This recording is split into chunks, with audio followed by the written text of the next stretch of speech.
बाबाओं की फौज तो आपको आजकल दिखती ही होगी। न्यूज स्टूडियोज से लेकर सोशल मीडिया फीड्स तक में बढ़िया चश्मा लगाए, महंगी घड़ी पहने और आलीशान बाइक पर बैठे हुए। अच्छा, इनका ज्ञान भी सुना ही होगा। ज्ञान जैसे गाय के गोबर से गेहूं चुनो, उसे धो, उसे खाओ तो बच्चा पैदा हो जाएगा। गाय को गेहूं खिलाइए सबसे पहले, और गेहूं जब गाय के पेट में जाएगी और जब वो गोबर के द्वारा बाहर आएगी तो उसको आप साफ करिए, 10 बार पानी से धुलिए उस गेहूं को, फिर सुखाइए, फिर उसको पीसिए, फिर उसकी रोटी बनाइए। इनकी ताकत भी देखी होगी, सीधा भगवान से बात होती है इनकी।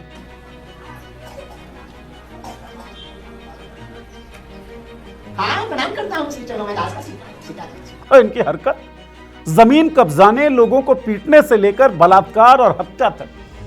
कभी सोचा है इन बाबाओं की फौज एकदम से क्यों पनपी है और फैल रही है? ये पनप रही है उस सोच के कारण जो वैज्ञानिकता और तार्किकता की हत्या करने को बेताब है।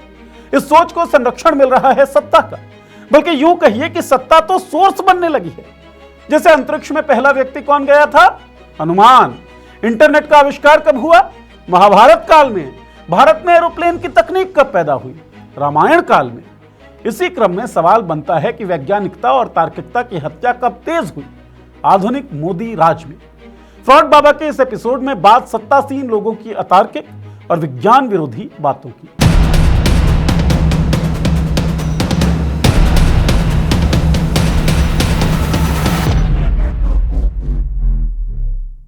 नमस्कार, मैं हूं नीरज और आप देख रहे हैं पॉलिटिक्स। खुद को गॉडमैन या मैसेंजर ऑफ गॉड बताने वालों का एक नया चेहरा आजकल दिख रहा है। ये चेहरा है वैज्ञानिक का, लेकिन वैज्ञानिक के इस चेहरे के पीछे ये लोग घोर अवैज्ञानिक बातें कर रहे हैं, सीना जोरी के साथ। टीवी स्टूडियो, सोशल मीडिया या किसी बड़े शहर के स्टेडियम में होने वाले धार्मिक महोत्सव को देख लीजिए। हर जगह बाबा कथित साइंस परोस रहे हैं। कोई कहता मिल जाएगा कि हवन से प्रदूषण कम होता है, तो कोई दावा करेगा कि यज्ञ कराने से बारिश होती है। कोई समझाएगा कि ग्रह नक्षत्र आपकी सेहत और किस्मत बदल देते हैं, तो कोई कहेगा कि सिर्फ मंत्र जपने से कैंसर और डायबिटीज जैसी बीमारियां ठीक हो सकती हैं। बाबाओं की इस दुनिया में सर्जरी की जरूरत नहीं, दवाइयों का रोल नहीं, बस आस्था चाहिए और थोड़ा सा वैज्ञानिक तड़का। और मजे की बात यह है कि लाखों लोग इसे आंख मूंद कर मान भी लेते हैं। टीवी चैनल्स और सोशल मीडिया ने इन बाबाओं के लिए स्टेज तैयार कर दिया है। अब यहां सवाल उठता है कि आखिर बाबाओं को इतनी ताकत मिलती कहां से है? इसका जवाब है राजनीतिक पकड़। ये बाबा सिर्फ आश्रम तक सीमित नहीं है, इनकी सीधी पहुंच संसद, मंत्रिमंडल और सत्ता के गैलरीज तक है। बड़े बड़े नेता इन बाबाओं के दरबार में माथा टेकते हैं, चुनाव में समर्थन मांगते हैं और बदले में बाबाओं के चमत्कारिक विज्ञान को ग्लैमराइज करने का काम करते हैं। यानी एक तरह से यह सौदा है, तुम हमें वोट दिलाओ, हम तुम्हें मंच और इज्जत दिलाएंगे। इसलिए आज के बाबा सिर्फ आध्यात्मिक गुरु नहीं, बल्कि पॉलिटिकली पावर्ड साइंस एक्सपर्ट्स बन गए हैं। इनके पास ऐसा नैरेटिव है जो लोगों को धर्म से जोड़ता भी है और साथ ही असली विज्ञान को किनारे भी कर देता है। अच्छा, अगर आप ये सोच रहे हैं कि ये स्यूडो साइंस सिर्फ बाबाओं तक सीमित है, तो थोड़ा सा रुकिए। बाबाओं के प्रवचन का असर तभी ज्यादा होता है जब सत्ता उसे वैलिडेशन दे। साल 2014 है, जब मोदी अभी अभी प्रधानमंत्री बने थे, मुंबई में एक मेडिकल कॉलेज का उद्घाटन करने पहुंचे। मेडिकल कॉलेज यानी डॉक्टर्स, रिसर्च, साइंस और तर्क का गढ़। लेकिन वहां जो प्रधानमंत्री ने कहा वो मेडिकल साइंस के बिल्कुल उलट था। मोदी जी ने कहा कि भारत का कर्ण टेस्ट ट्यूब बेबी का उदाहरण है, क्योंकि कर्ण अपनी मां के गर्भ से पैदा नहीं हुआ था, तो जाहिर है उस समय जेनेटिक साइंस या टेस्ट ट्यूब टेक्नोलॉजी मौजूद रही होगी। इतना ही नहीं, उन्होंने भगवान गणेश का जिक्र किया और कहा गणेश के सिर पर हाथी का सिर लगाया गया था। अब हम प्लास्टिक सर्जरी को देखें। मुझे लगता है कि दुनिया में सबसे पहली प्लास्टिक सर्जरी शरीर मनुष्य का और माथा हाथी का, गणेश जी का निर्माण। इसका मतलब उस जमाने में प्लास्टिक सर्जरी भी होती थी। मेडिकल कॉलेज के मंच से जहां छात्रों को रिसर्च और प्रैक्टिकल ज्ञान सिखाया जाता है, वहां देश का प्रधानमंत्री कह रहा था कि हजारों साल पहले हमारे पास जेनेटिक इंजीनियरिंग और प्लास्टिक सर्जरी थी। सोचिए, जब प्रधानमंत्री ही इस तरह से स्यूडो साइंस फैलाए, तो फिर बाकी नेताओं को किस बात का डर रह जाता है? जब सबसे ऊपर वाला नेता ही मिथक और विज्ञान को गड्ढ मड्ढ करके पेश करता है, तो नीचे के मंत्री और सांसद भी खुलेआम वही खेल क्यों ना खेले? और हुआ भी वही। मोदी का यह बयान सिर्फ एक भाषण नहीं था, ये उस बड़े नैरेटिव की शुरुआत थी जिसमें नेताओं ने यह दिखाना शुरू कर दिया हमारा धर्म साइंस से भी आगे है, और इस नैरेटिव ने एक नया ट्रेंड सेट किया जिससे स्यूडो साइंस मुख्य धारा की राजनीति का हिस्सा बन गई। इसी ट्रेंड के चलते साल 2018 में मोदी सरकार के केंद्रीय मंत्री सत्यपाल सिंह ने ऐसा बयान दिया जिसने देश भर में खूब सुर्खियां बटोरी। उन्होंने दावा किया कि चार्ल्स डार्विन का थ्योरी ऑफ इवोल्यूशन यानी मानव का क्रमिक विकास वाला सिद्धांत पूरी तरह गलत है। सत्यपाल सिंह का कहना था, मैं विज्ञान का छात्र हूं, मैंने केमिस्ट्री में पीएचडी की है और मेरा मानना है कि मेरे पूर्वज बंदर नहीं थे। मंत्री जी यही नहीं रुके, उन्होंने ये भी कहा कि डार्विन की थ्योरी इतनी गलत है कि इसे बच्चों को पढ़ाने की भी जरूरत नहीं। उनके मुताबिक स्कूल और कॉलेज के सिलेबस से इसे हटा देना चाहिए। और दिलचस्प ये है कि कुछ सालों बाद सरकार ने सचमुच डार्विन की थ्योरी को किताबों से हटा भी दिया।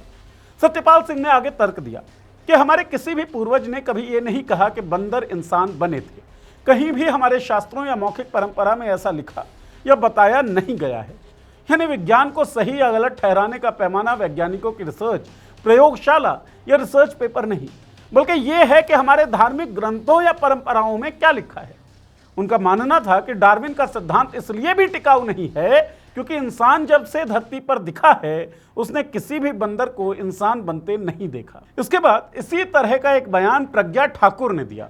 साल 2019 में प्रज्ञा ठाकुर ने दावा किया कि गौमूत्र पीने से उनका कैंसर ठीक हुआ। मैं कैंसर की पेशेंट, मैंने गौमूत्र से और पंचगव्य से बनी औषधियों से अपने को ठीक किया, अपना कैंसर ठीक किया है। सुनने में ये बात कई भक्तों को चमत्कार लगी, लेकिन डॉक्टर्स की रिपोर्ट ने पूरी पोल खोल दी। लखनऊ के राम मनोहर लोहिया अस्पताल के कार्डियोथोरेसिक वैस्कुलर सर्जरी विभाग के डॉक्टर एसएस राजपूत ने साफ कहा, ट्यूमर गौमूत्र से नहीं ऑपरेशन से हटाया गया था। डॉक्टर एसएस राजपूत ने द प्रिंट को बताया, उन्होंने पहली बार साल 2008 में प्रज्ञा ठाकुर को ऑपरेट किया था। यह ऑपरेशन मुंबई के जेजे हॉस्पिटल में हुआ था। उनके दाहिने ब्रेस्ट में ट्यूमर हुआ था। साल 2011 में ट्यूमर फिर से उभर आया था। इसके बाद उन्होंने ब्रेस्ट की सर्जरी कराने का फैसला लिया। उनके दाहिने ब्रेस्ट का ट्यूमर समेत करीब 1/3 हिस्सा हटा दिया गया था। उनकी दूसरी सर्जरी भोपाल के एक प्राइवेट अस्पताल में हुई थी। डॉक्टर राजपूत ने बताया कि 2011 में निकाले गए ट्यूमर और टिश्यू को जांच के लिए मुंबई के अस्पताल भेजा गया था। उसके बाद यह पता चला कि उनको फर्स्ट स्टेज कैंसर है। फिर साल 2017 में प्रज्ञा ठाकुर को अदालत से जमानत मिली। इसके बाद लखनऊ के राम मनोहर लोहिया अस्पताल में उनकी बाइलेटरल मॉस्केटोमी यानी दोनों ब्रेस्ट हटाने की सर्जरी की गई। साल 2017 में लखनऊ में साध्वी प्रज्ञा की सर्जरी की खबर पूरी तरह गोपनीय रखी गई। इस दौरान प्रज्ञा ठाकुर के साथ उनके परिवार के लोग मौजूद थे। लोहिया संस्थान में साध्वी प्रज्ञा की सर्जरी करीब 4 घंटे चली थी। सर्जरी के बाद भी प्रज्ञा ठाकुर का इलाज वहीं खत्म नहीं हुआ। कैंसर जैसे रोग में लगातार निगरानी की जरूरत होती है। डॉक्टर राजपूत बताते हैं कि इसके बाद से साध्वी प्रज्ञा हर 2-3 महीने में लोहिया अस्पताल आती रहती हैं ताकि उनका नियमित चेकअप हो सके और यह सुनिश्चित किया जा सके कि बीमारी दोबारा ना लौटे। इतने सालों तक चली ये लंबी मेडिकल हिस्ट्री, बड़े बड़े अस्पताल, सर्जरी पर सर्जरी, टिश्यू की जांच और डॉक्टर्स की टीम का लगातार इलाज, और जनता को बताया गया गौमूत्र पीकर मेरा कैंसर ठीक हो गया। अच्छा, त्रिपुरा चलिए। साल 2022 के त्रिपुरा विधानसभा चुनाव के दौरान त्रिपुरा के मुख्यमंत्री बिप्लब कुमार देब ने भी ऐसा ही एक बयान दिया कि इंटरनेट और सैटेलाइट जैसी तकनीक भारत में आज से नहीं बल्कि लाखों साल पहले ही मौजूद थी। और उन्होंने इस बात का सबूत भी महाभारत की कहानियों में ढूंढ लिया। त्रिपुरा में एक कार्यशाला के दौरान भाषण देते हुए बिप्लब देब ने कहा, यह देश वो देश है जहां महाभारत के जमाने में संजय ने बैठकर धृतराष्ट्र को युद्ध का सीधा हाल सुनाया था। आंख से देखे बिना कोई आदमी युद्ध में हो रही हर एक चीज को कैसे बता सकता है? इसका मतलब यह है कि उस जमाने में इंटरनेट था, सैटेलाइट था और हाई टेक्नोलॉजी थी। इंटरनेट और सैटेलाइट जैसी खोजें जिन्हें आधुनिक विज्ञान ने 20वीं सदी में दुनिया को दिया, विप्लब देव ने उन्हें महाभारत के जमाने का किस्सा बता दिया।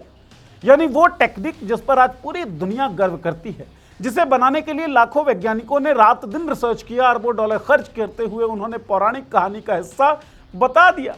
अब हाल ही में आया अनुराग ठाकुर का बयान भी इसी ट्रेंड का हिस्सा है। अनुराग ठाकुर ने 23 अगस्त को पीएमसी नवोदय विद्यालय पेखूबेला में आयोजित एक कार्यक्रम में हिस्सा लिया।